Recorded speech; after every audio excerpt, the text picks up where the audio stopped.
De plus en plus d'Ivoiriens adoptent cette tendance, mais avec l'essor de la seconde main viennent aussi des défis. Qualité incertaine, arnaque, absence de garantie. Comment naviguer dans cet univers en toute sécurité? C'est ce que nous allons découvrir ensemble dans cette émission.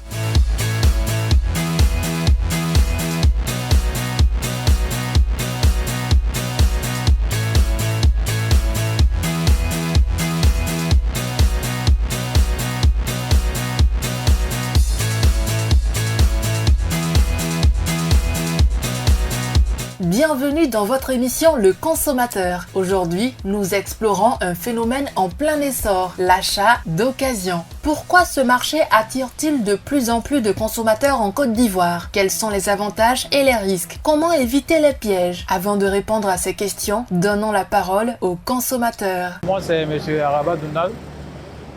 Généralement, j'aime payer les produits neufs.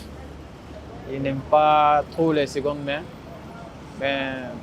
Ça m'arrive aussi d'essayer des produits de deuxième main, mais ce n'est pas trop récurrent. Moi, c'est Ngoran Kondro Beken. Il y a un conseil à vous donner. Je ne sais pas si c'est possible, quoi. Parce que les produits de seconde main, là, il y a des téléphones à voler. Vous voyez, il y a des téléphones à voler. Il y a des gens qui vendent des téléphones, ils vont revendre ça. Ça, c'est risqué. Ils vont te tracer. Toi, tu es à la maison, PJ va aller te prendre. Tu ne sais pas comment ça se passe. Alors, tu as acheté ça en deuxième main. C'est M. Yao Daniel. Je viens de Benjerville. Voilà, donc j'ai l'habitude d'acheter les produits deuxième main, soit de la friperie. Voilà, mais les appareils ménagers, là, il va au magasin. Parce que son deuxième main, là, il ne sont pas trop rassuré. Voilà. Là-bas, il y a une garantie. Donc, ce qui fait que les appareils ménagers comme un téléphone, une radio, la télé, voilà, je vais au magasin. Voilà. Bon, les friperies, les habits, voilà, les chaussures, avec le pantalon.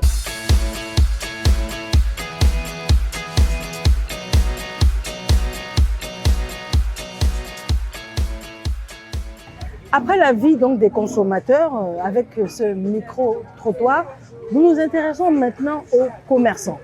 On a bien compris que les consommateurs sont de plus en plus nombreux à s'intéresser à ce marché de la deuxième main, en fait. Alors, nous sommes ici, nous sommes où exactement ici? Aux deux plateaux à l'ancien marché vers Sécossé. Deux plateaux ancien marché. Alors, nous sommes venus rencontrer M. Mohamed. Et M. Mohamed, très besogneux, est en train de, comment on dit là, vous avez cassé une balle, c'est ça? Je suis en train de casser balle. Vous êtes en train de casser balle. Ça veut dire quoi? Balle, c'est quoi? La balle, c'est le sac? La balle, c'est le sac, on met les habits dedans et puis on attache avec fer ou bien une corde. Oui. Et puis nous, on s'en va acheter pour venir casser. D'accord, ok. Mais les habits viennent d'où? Je peux voir ça par exemple? Bon, ça vient de Londres. Londres? Il y a Londres, il y a Allemagne, il y a Chine, il y a Canada, un peu partout. Ah, moi, je prends Londres et puis Allemagne. Mais ça a l'air d'être des choses de qualité? Oui, c'est de qualité. Bon, les gens disaient que nos habits ont été portés. Franchement dit, nous, on vend de la qualité puisque... Mais quand même, des fois, c'est porté. Bon, moi, je n'ai jamais pris ça. Ah, donc il y a peut-être moi, plusieurs genres de vendeurs. Voilà, ça dépend des qualités en fait. Moi, je prends Londres. Mais pourquoi? Londres n'a pas été porté. Mais ça coûte combien par exemple? Vous avez dit 2000? Moi, je fais à 2800. Mais pourquoi c'est vraiment moins cher alors? Bon, tu sais, nous, c'est un marché rapide. Même les gens qui paient avec nous pour aller vendre, ils ont les droits de faire n'importe quel prix qu'elle veut. Mais nous, on fait un marché rapide. On gagne 5 000, 10 000 francs, ça marche. Alors, on ne peut pas garder ça. À cause de ça, on fait moins cher. D'accord. Mais pourquoi vous faites des articles femmes et les hommes? Bon, personnellement, c'est l'article femme qui marche. Hein. Moi-même, je suis garçon, mais habits de garçon ne marche pas. Nous, on paie habits rarement. Hein. Un homme paie habits une fois par mois ou bien 2 fois. Bon, quand c'est comme ça, si on dit on va vendre habits des femmes, des garçons, on ne pourrait pas payer le magasin. Ah, mais pour la femme, elle est toujours neuve, donc elle vient porter les habits. Donc, lorsque les balles viennent, c'est par catégorie, parce que là, on voit que ce ne sont que des pantalons. Oui, il y a pantalon, il y a robe, il y a autre chose.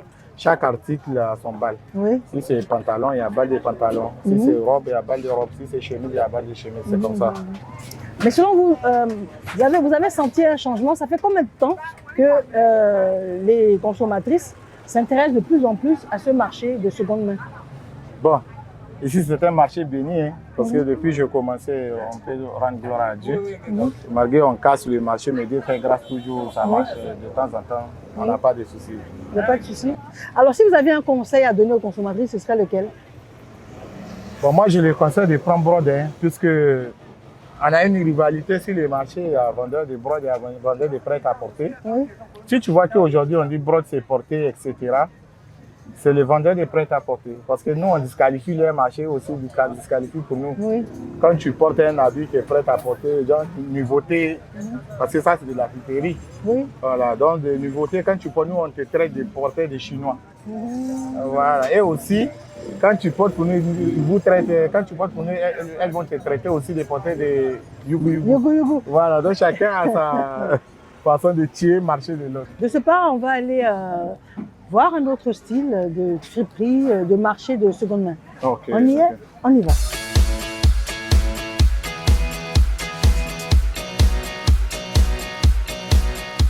Monsieur, bonsoir, merci de nous recevoir. Je vous en prie. Vous Bonsoir êtes à vous. monsieur? Philippe Emmanuel. Philippe Emmanuel. Oui, Philippe Emmanuel. D'accord. Alors, en venant ici, j'ai pas su tout à fait ce que je venais trouver. D'accord. C'est pas tout à fait de la friperie, mais c'est pas tout à fait du prêt-à-porter. Ou comment ça se définit? C'est de l'entre-deux. Mhm. Aujourd'hui, c'est de la friperie de base. Il faut savoir que la friperie aujourd'hui, on classifie la friperie en plusieurs catégories. Il y a les premiers choix, les deuxièmes choix, les troisièmes choix. Ça va de soi que les premiers choix ont plus de valeur que les troisièmes choix. C'est clair. Après, il y a ce qu'on appelle la qualité crème. Et il y a ce qu'on appelle les fins de série. Les fins de série, c'est pas tout à fait des friperies, c'est des vêtements qui sont donnés par des maisons de grande distribution de mode qui n'en ont plus besoin, qui ont changé de saison. Oui. Et donc, ils les donnent à vil prix. Et donc, qui les écoulent sur nos marchés ici, que nous on récupère pour les revaloriser. Mais est-ce que vous avez senti une montée en puissance pour les consommateurs de la volonté d'aller sur des produits Absolument. de deuxième choix deuxième ou des choix, produits absolument. de deuxième main? Absolument. Ah bon? Absolument. Expliquez-nous ça. Avant, il y avait une certaine mystification de tout ce qui est deuxième main. On ne connaissait pas trop la provenance. À l'époque, les gens allaient au marché, ils achetaient la friperie. C'était pas conditionné correctement. Et donc, ça donnait une certaine image. Aujourd'hui, la nouvelle génération de vendeurs de friperie que nous sommes, on offre une meilleure traçabilité des produits.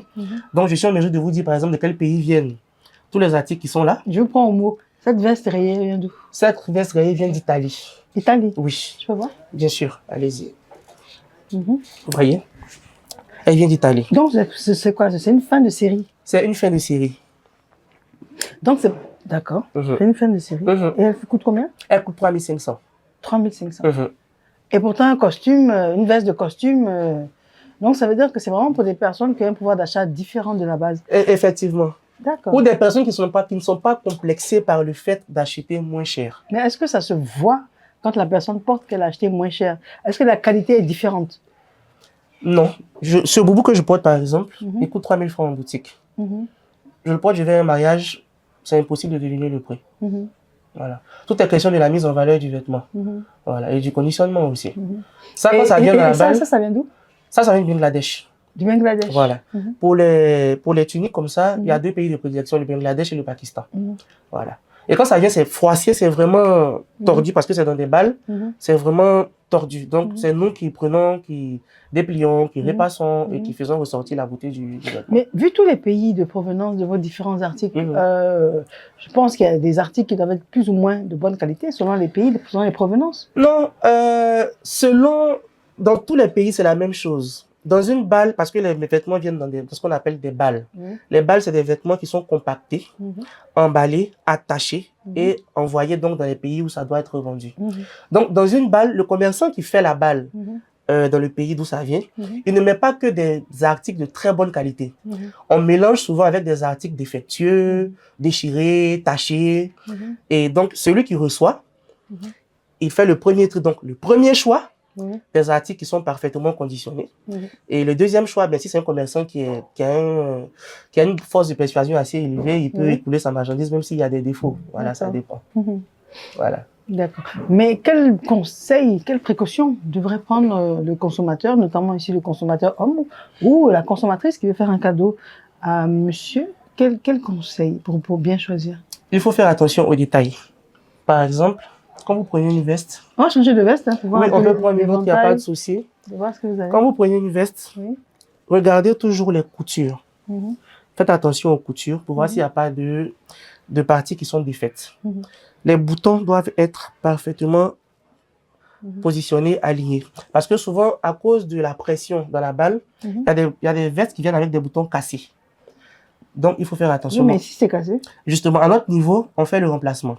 Quand le client vient qu'il essaie, si on est OK sur le prix et qu'il est prêt à prendre, on a un couturier juste derrière qui s'occupe de tout ce qui est retouche et remplacement de boutons. Alors, votre cible, les personnes qui viennent à vous, ce sont des hommes décomplexés ou ce sont des hommes qui estiment ne pas avoir le choix, par exemple? On a deux catégories, on a toutes les catégories. Mais la catégorie principale, c'est les hommes qui n'ont plus le complexe d'acheter de la friperie.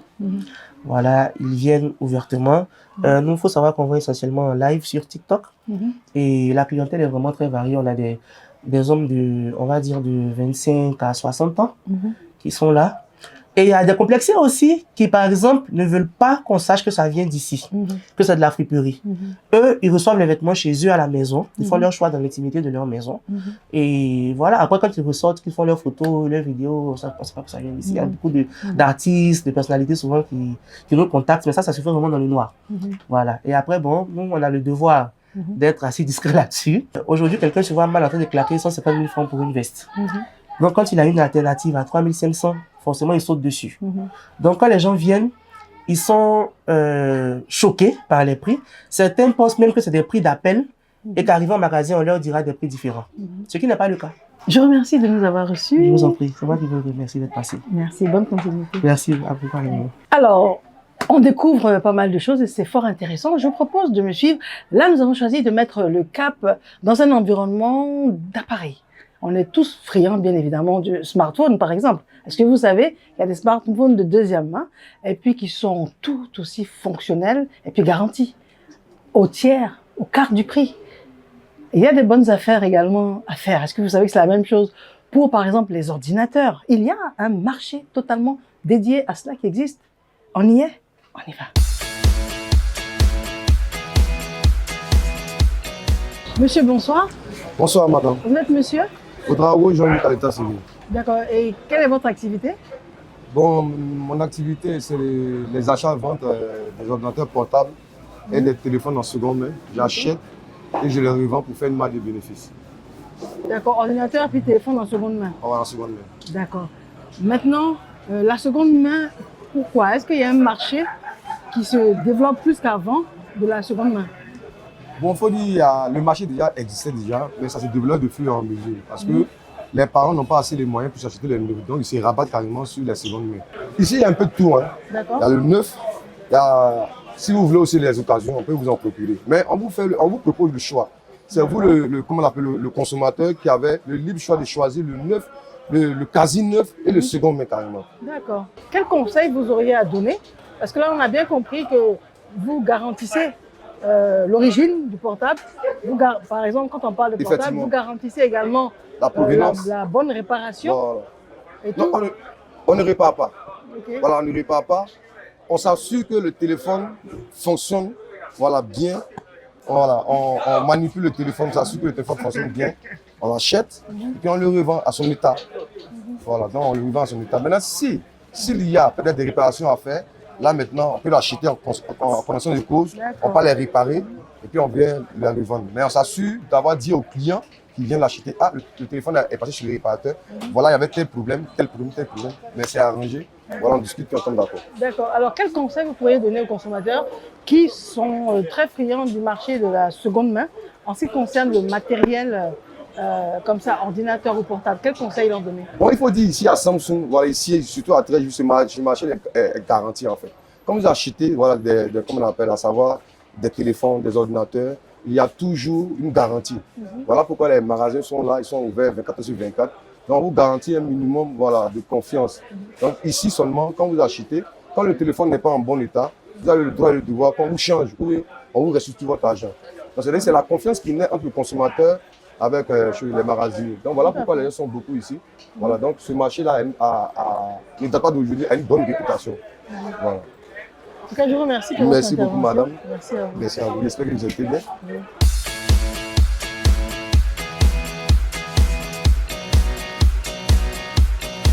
Ouais, bonjour monsieur. Ouais, ça va, bonjour. Ouais, ça va. On vous présente quoi?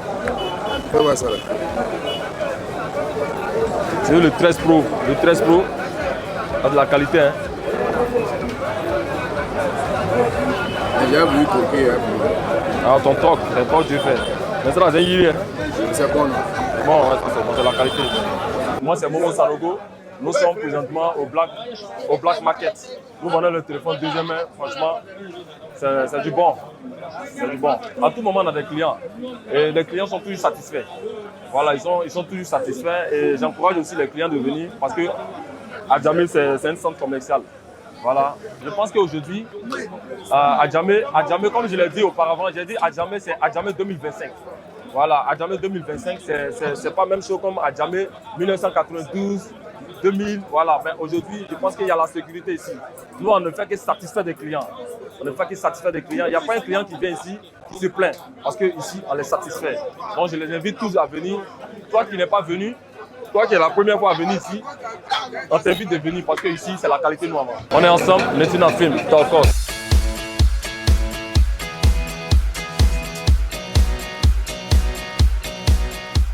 L'essor de la seconde main, donc en ce qui concerne la consommation, connaît un boom certain. Comment expliquer ce phénomène? Nous avons choisi de venir rencontrer M. Konan Nyamien Kwaku. Il est sociologue et également consultant sur les questions de consommation.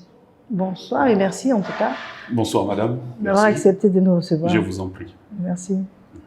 Alors pourquoi est-ce que le marché de seconde main, on a l'impression qu'il est en plein essor en Côte d'Ivoire? Oui, justement parce que pendant longtemps, ce marché a été considéré comme un marché qui regroupe des biens de consommation qui ne sont pas de qualité. Les gens avaient tendance donc à opter pour tout ce qui revêt de l'originalité. Et aussi, il y a aussi cette deuxième perception donc, des questions de produits de consommation qui est basée sur le fait que ceux qui ont tendance à s'intéresser aux produits qu'on appelle communément les produits de deuxième main, donc d'occasion ou autres, sont des personnes qui ne semblent pas avoir suffisamment de moyens. Donc, c'est-à-dire avoir des produits de premier choix, c'est classe, c'est faire de la prestance, c'est avoir des moyens, en fait, ça revêt une certaine catégorie en fait, de personnes. Et donc, c'est pourquoi pendant longtemps, les gens avaient tendance à préférer ce genre de produit-là. Sauf qu'au fil des années, face donc, à la pression économique, au changement de l'environnement économique et donc des ressources qui se font de plus en plus rares, les gens vont commencer de plus en plus à s'intéresser aux produits de second choix. Des produits de second choix. Pour pouvoir satisfaire donc, leurs besoins. D'accord. Alors, ces produits de second choix, mais on a également le sentiment qu'au-delà du pouvoir d'achat qui est différent, on a également le sentiment que la mode est différente. Parce qu'à une époque, on avait l'impression que c'était des habits ou autres, des produits de second choix de moins bonne qualité. Mais aujourd'hui, on a vraiment l'impression que le marché même qui nous parvient jusqu'ici, il est de meilleure qualité qu'avant. Oui. Justement, c'est là que intervient le regard donc, de nos autorités. Parce que pendant longtemps, il y a certaines choses dans la commercialisation des produits de seconde main, il y a certaines choses auxquelles on ne faisait pas très attention.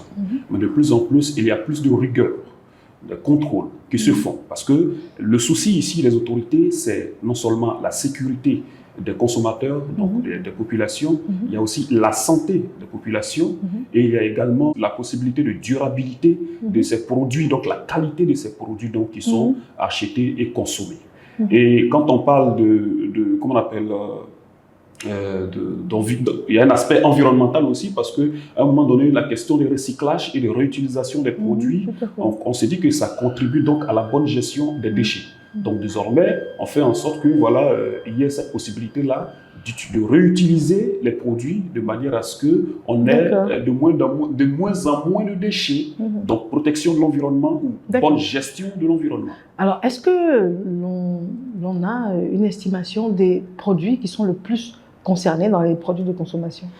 Alors, estimation exacte, je vous dirais pas tout à fait, mais par contre, on a quand même une idée des produits qui sont de plus en plus concernés par les consommations de deuxième main. Et il y a par exemple le milieu vestimentaire. Voilà, au niveau de l'habillement, on a beaucoup de produits de second choix qui sont de plus en plus consommés, pas même seulement par des personnes qui font face à une difficulté financière, même des personnes qui ont suffisamment de moyens, parfois apprécient la qualité et s'en procurent. Nous avons également le secteur de la téléphonie mobile.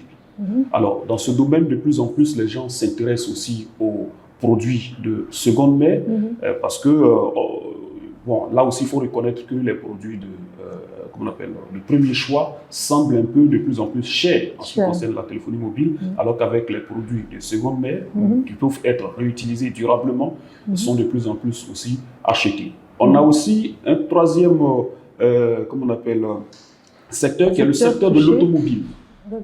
Dans le secteur de l'automobile également, de plus en plus de produits de seconde main sont, comme on appelle, achetés, sont utilisés, sont consommés.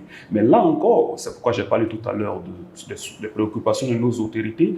Très souvent, on est obligé de mettre des restrictions parce que j'ai parlé de l'intérêt des populations, l'intérêt des consommateurs. Parce qu'il y a quelques années, c'était 5 années. Les véhicules de plus de 5 ans ne pouvaient pas rentrer sur le territoire. Exactement. Ces décisions sont liées, par exemple, au fait que, même si ce n'est pas toujours bien compris par les populations, sont souvent liées au fait que si nous devons envoyer des produits de 10 années, de 15 années, de 20 années, et que ça arrive ici, ça peut être nuisible pour nos populations. Et quant aussi à la gestion des déchets et de l'environnement, ça peut être nuisible. D'accord, mais quel est l'encadrement juridique, quel est l'encadrement des structures de tutelle? Parce que c'est un vaste marché, avec plusieurs secteurs d'activité concernés et plusieurs cibles dans la population.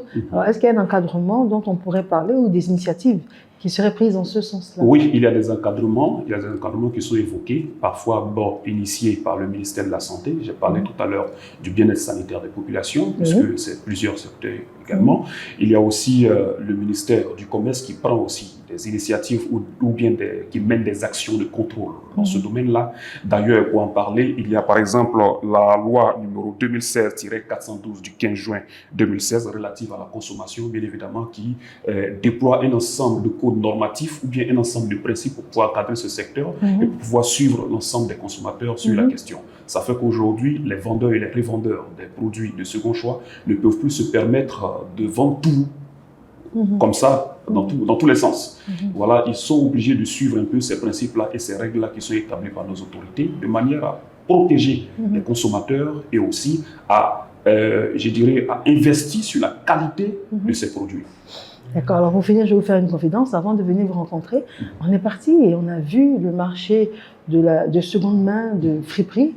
On a vu également cellulaire et tout. Mais c'est impressionnant parce qu'on sent vraiment que la qualité a changé et que ça s'adresse maintenant dorénavant à des personnes qui ont un pouvoir d'achat moindre, mais également à des personnes qui ont le pouvoir d'achat, mais qui aujourd'hui n'ont pas le complexe d'aller vers les produits de deuxième main. Exactement. Ça, c'est impressionnant. Quel serait votre mot de fin pour conclure? Alors, comme mot de fin, je dirais que ce sont des initiatives, c'est-à-dire qu'encourager ou bien favoriser la consommation des produits de seconde main, ce sont des initiatives à ne pas négliger et je dirais à encourager parce que ça contribue donc à la gestion des déchets, ça contribue à la protection de l'environnement, mais surtout ça favorise le fait pour ceux qui n'ont pas assez de revenus à pouvoir donc se procurer des biens de consommation de qualité, puisque la question de qualité, comme je l'ai dit tout à l'heure, est beaucoup évoquée par nos autorités, de manière à pouvoir permettre l'entrée et la consommation de tout et n'importe quoi. Donc ça déjà, ça contribue donc à la protection du consommateur et donc à favoriser bien évidemment donc le bien-être de nos populations en général. Donc sur ce fait-là, je pense que d'ailleurs, il faut qu'on multiplie ce genre de missions pour permettre donc à nos populations d'être suffisamment éclairées sur ces questions. Monsieur Konon Yamien Kwaku, merci infiniment. Je vous en prie. De nous avoir éclairés de la sorte. Merci pour votre expertise. C'est un plaisir. Il est sociologue et également consultant sur les questions de consommation.